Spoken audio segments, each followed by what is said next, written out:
as the intro goes, but we're going to do our best. This one actually uses 3 different strings, so this one's pretty difficult. All right, you guys ready? Listen. 1, 2, ready, play.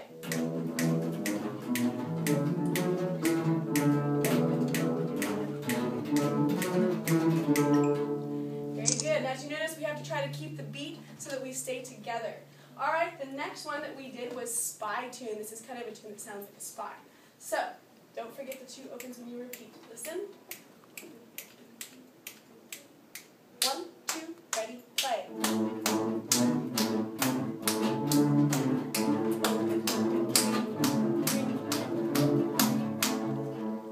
Very good. That one goes really fast. So, there's also, when we repeat it, we have a couple of strings that we have to keep repeating, so sometimes we get lost there, but they're doing a great job.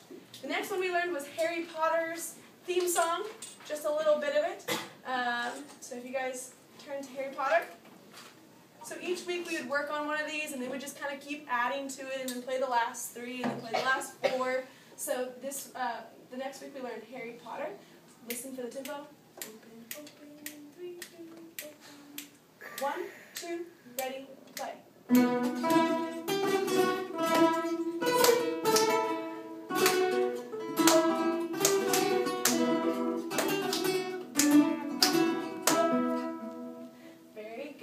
So some wizardry happening in the classroom, and then we also have Darth Vader. So go ahead and turn to Darth Vader.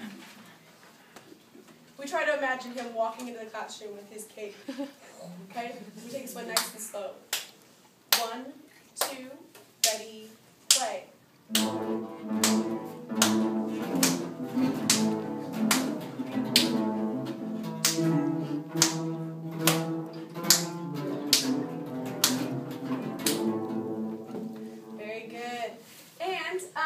That concludes what we would do for our warm-up riff. So for 6 weeks we learned one of these. This week we didn't learn a new one, but we've been working on those every week. So next we're going to play Ode to Joy.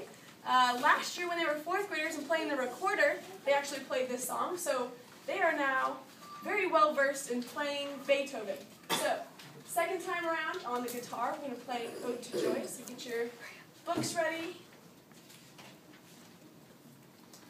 Alright, this is actually one of the first songs that we learned. We learned a couple of little songs, but this was one of the first ones that we kind of read on tablature that's a little bit longer than just our little warm-ups. So, here we go. Listen. 1, 2, ready, play.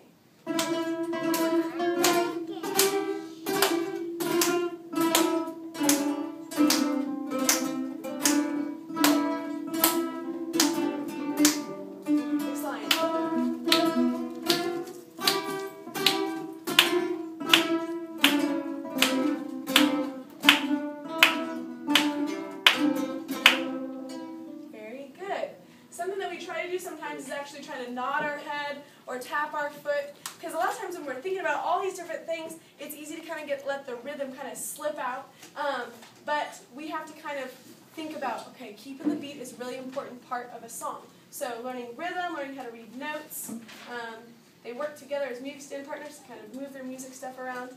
Next we're going to play Twinkle Twinkle, and this song actually is 2-part. So we're going to have some students who wanted to kind of push themselves and play a harder part that's more of like the harmony, so it doesn't sound like the melody line at all, and so it's a little bit confusing. And it's on a bunch of different strings that kind of creates that harmony. Then we're going to have some students who are going to be playing the melody line for Twinkle Twinkle. So if you hear some harmonies happening, it's not by accident, it's because we're actually trying to do that. So whenever you guys are ready. Okay.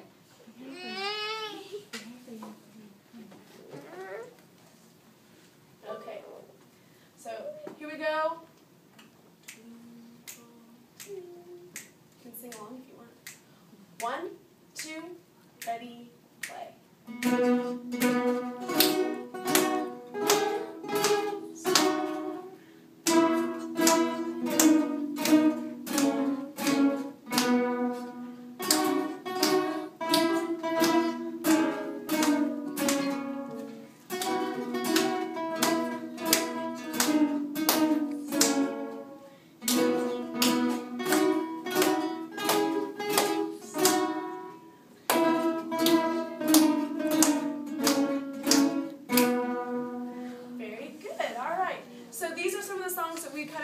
working on reading tablature.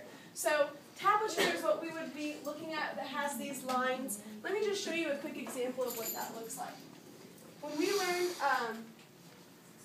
Pretty Woman and Spy Tune, we saw this, and we had to figure out what that was. So like I said, it's not standard music notation with the treble clef and all those notes.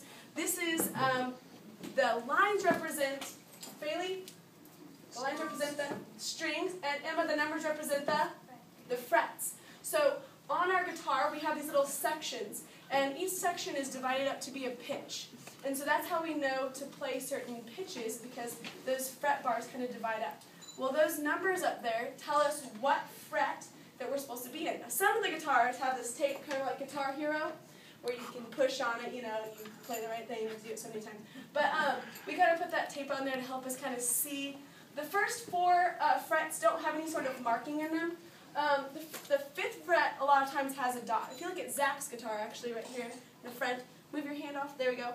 There's a dot right there, and that tells us that that's the 5th fret, and then the 7th, 9th, and the dots kind of help us keep count of where we're at so we don't get lost.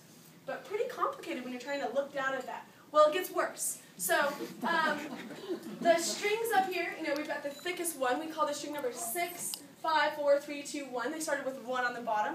I don't know why, but okay. So typically we've got 6, 5, 4, 3, 2, 1, and that's how we learned the order. Eat a Dorito, get big energy. But it gets backwards when we look at tablature. Up there, if you look at the top line, which would be up here, this is actually string number 1.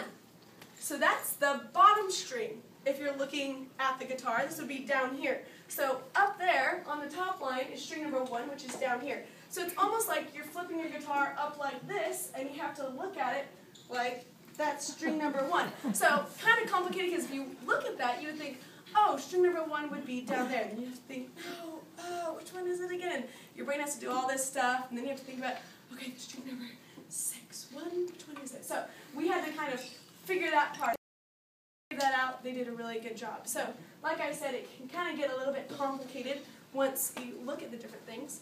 But we went ahead and we wrote our own tablature. So we have a set of classroom iPads, which has been really fun, and we brought those down here and we created our own tablature. Now, we could have printed out paper and done the same thing, but it's a little bit more forgiving to kind of backspace versus like erase a bunch of times and need a new piece of paper. So we put together, we have music stand partners. That would be these 2 people and these 2 people. These music stand partners would, one person would hold the iPad and write down what the other person was exploring.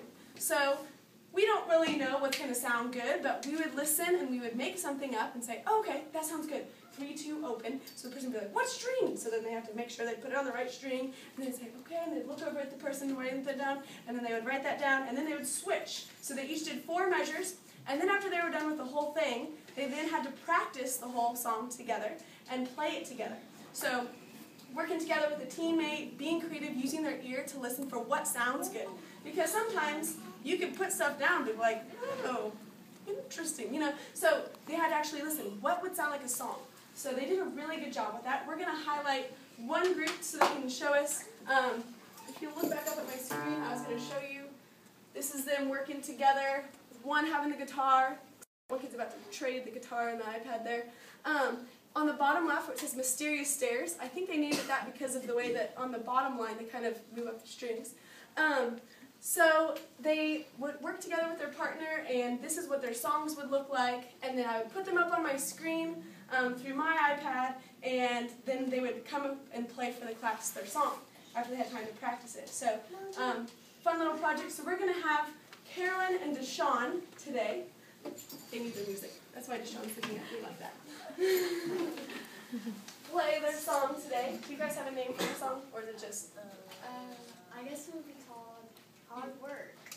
Okay, Hard Work. Good, I like that one. Okay, whenever you're ready.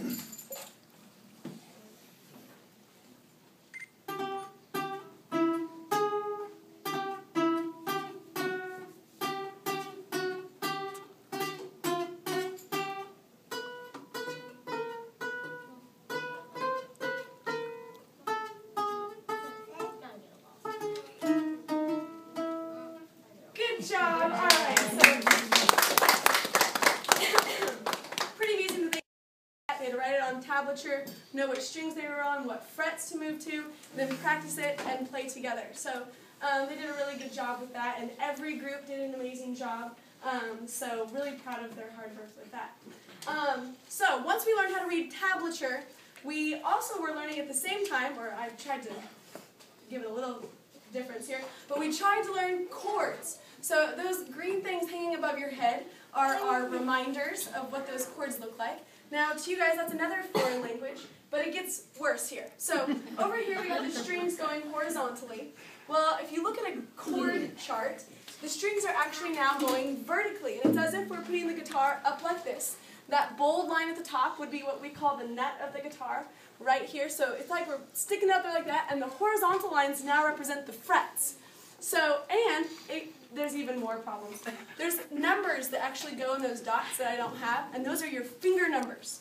So over here, the numbers represent the frets, and the sideways lines represent the strings.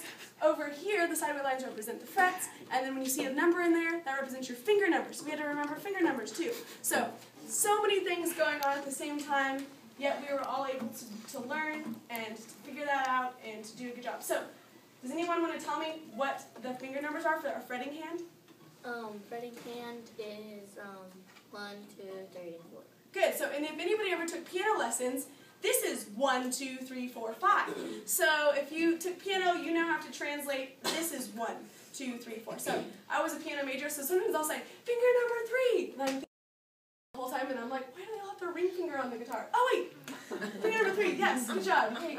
So, there's a lot of different things going on when you learn this. Now, we also have another hand. Our hand that is doing some of the picking over here, we have a phrase for that. Does anybody remember it? Bailey?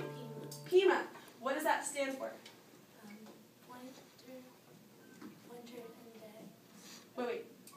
Pulgar. It's actually Spanish. It's really confusing. Hey, good job. You remembered Pima. That's all I actually needed you to remember. I didn't tell them what all the different words were except for maybe one time.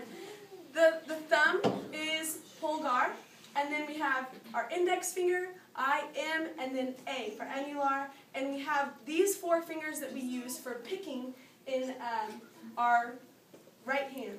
So we would learn, we've got these have finger numbers, and these have letters. So we've got a lot of things that we were trying to remember, but they've all done a really good job with that. We're going to move to learning our chords, and so we're going to play some songs that we use our chords with. With this, we have to learn how to keep a beat together. That's really important that we're all strumming at the same time and tapping our foot or nodding our head so that we can stay on beat. The first song that we're going to play is going to be The Lion Sleeps Tonight. So if you guys would get that out, you guys have picks on your music stands, if you go grab those now.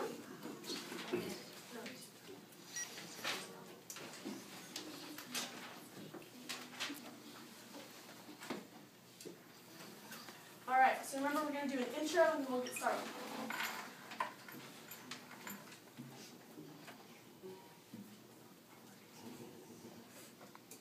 And everyone, if you look, they're all ready. They're starting their hands on the chord that we're about to start on. So we're going to do the intro, listen for the beats. So get your foot or your head or something going. 1, 2, ready, play.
very complicated because you're thinking about this, you're trying to keep the beat, make sure you don't miss this.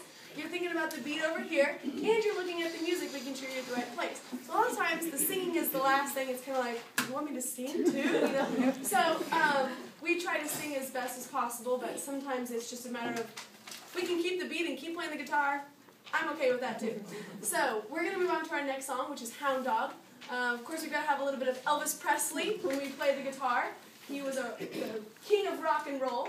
So we're going to play Hound Dog today.